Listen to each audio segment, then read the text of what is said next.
What happens when a conflict that begins with airstrikes and standoff weapons starts moving toward ground operations? And how quickly does that shift increase the risk of a wider regional war? In just 4 weeks of fighting under Operation Epic Fury, 13 U.S. service members have been killed and nearly 300 wounded, while planning is now underway for potential ground deployments inside Iran. This video examines how the situation reached this point, what is changing in U.S. military posture, and what could follow if these plans move forward or are halted.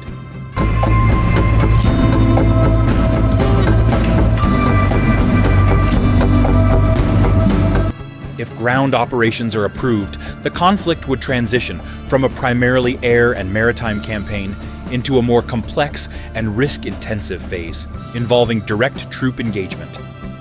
If the plans are delayed or canceled, the current reliance on long-range strikes and containment strategies continues, but with limited leverage over outcomes on the ground. If the strategy succeeds, it could achieve narrowly defined operational objectives, but failure or escalation could significantly expand the conflict beyond its current scope. The current situation is rooted in a long-standing geopolitical rivalry between the United States and Iran, shaped by decades of strategic competition in the Middle East. Since the 1979 Iranian Revolution, relations have been defined by cycles of confrontation, sanctions, and proxy conflicts. Over time, Iran developed a network of regional alliances and asymmetric capabilities, including missile forces and unmanned aerial systems designed to offset conventional military disadvantages. The United States, in turn, has maintained a forward military presence across the region, supported by alliances with countries such as Saudi Arabia and Israel. The immediate context for the current conflict began on February 28th with the launch of Operation Epic Fury, a joint U.S.-Israeli campaign targeting Iranian military infrastructure. Initial operations focused on precision strikes using air and naval assets, aiming to degrade Iran's capabilities without committing large numbers of ground forces. This approach reflected lessons from previous conflicts in Iraq and Libya, where early air dominance reduced the need for prolonged ground engagement. However, the situation has evolved differently.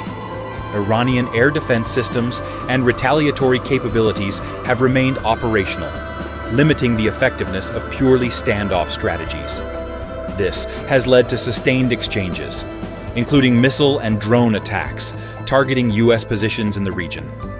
One of the most significant recent incidents occurred at Prince Sultan Airbase in Saudi Arabia, where an Iranian strike injured 12 U.S. service members, with 2 reported in serious condition.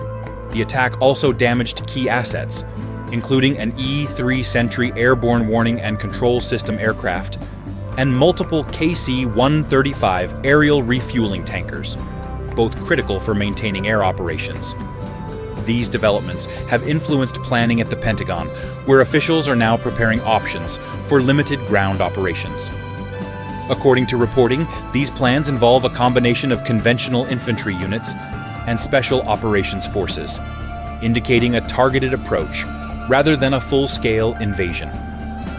The decision-making authority rests with President Donald Trump, who must weigh operational objectives against the risks of escalation. Military deployments in the region reflect this shift in posture. The USS Tripoli Amphibious Ready Group, led by the America-class amphibious assault ship USS Tripoli and carrying the 31st Marine Expeditionary Unit, has entered U.S. Central Command waters after departing from Sasebo, Japan, earlier in the month. Amphibious ready groups are designed to support rapid deployment of Marines for crisis response, including limited ground operations. In parallel, elements of the 82nd Airborne Division, including its headquarters and a brigade combat team based at Fort Bragg, North Carolina, are preparing to deploy. The 82nd Airborne is typically among the first units committed in emerging conflicts due to its rapid deployment capability and ability to establish initial footholds in contested environments. The scale of casualties and operational tempo provide additional context. Since late February, nearly 300 U.S. personnel have been wounded, although most have returned to duty. Prior to the latest attack, 10 remained in serious condition, highlighting the ongoing intensity of the conflict, even without large-scale ground engagements. The cumulative effect of these losses is shaping both military planning and political calculations. One possible scenario is that limited ground operations are approved and executed within a defined time frame of several weeks. In this case, U.S. forces could focus on specific targets, such as missile launch sites, command centers, or logistics hubs. Success would depend on speed, intelligence accuracy, and the ability to avoid prolonged engagement. However, even limited operations would expose troops to direct confrontation with Iranian forces, increasing the risk of casualties and potential escalation. A second scenario considers the possibility that ground operations are postponed in favor of continued reliance on air and naval power. This would maintain a lower immediate risk to personnel, but could allow Iranian capabilities to persist, prolonging the conflict. The effectiveness of this approach would depend on the ability to sustain pressure while managing resource constraints, including the use of high-cost munitions. A third scenario involves escalation beyond initial planning assumptions. If Iranian retaliation intensifies or regional actors become more directly involved, the conflict could expand geographically. This would place additional strain on U.S. forces and potentially require broader mobilization, shifting the conflict closer to a large-scale regional war. The geopolitical implications extend across multiple dimensions.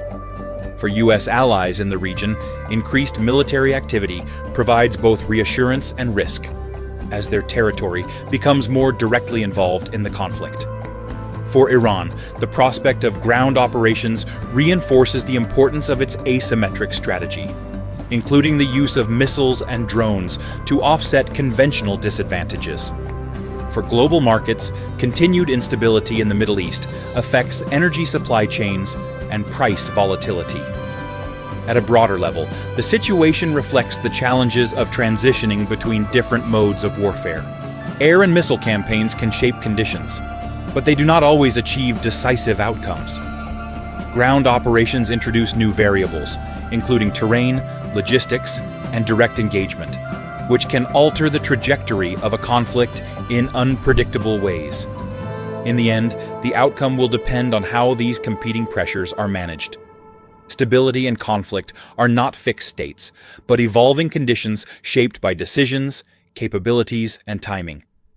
The next phase of this situation will reveal whether escalation can be contained or whether it will redefine the scope of the conflict entirely.